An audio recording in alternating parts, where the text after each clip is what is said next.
Hello everyone and good morning. সবাই কেমন আছো? আশা করি সবাই ভালো আছো। তো দেখো সকাল সকাল মামে কি নিয়ে চলে এসেছি। তো এটা কি তোমরা অবশ্যই কমেন্ট করে জানাবে। তো ও ছোট মানুষ, এটা ছোট হ্যাঁ, মাকে বুড়ি বানিয়ে দিয়েছে। তো ও ছোট মানুষ ছোট গ্লাস, আমি বুড়ি মানুষ তো আমার বড় গ্লাস। তো মামে এখন কম্পিটিশন করে খাবো।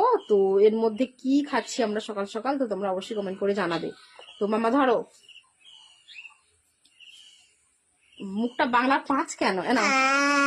নাও চিয়ার্স, চিয়ার্স কর। এই পড়ে যাবে পড়ে যাবে, এদিকে সরে আসো, তোমাকে দেখা যাচ্ছে না।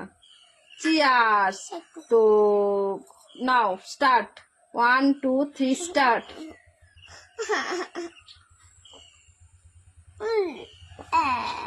তো এর মধ্যে কি আছে আমাদের রিয়াকশন দেখে তোমরা বুঝতে পেরে গেছো। তো তোমরা কমেন্ট করে জানাও আমরা কি খেলাম সকাল সকাল।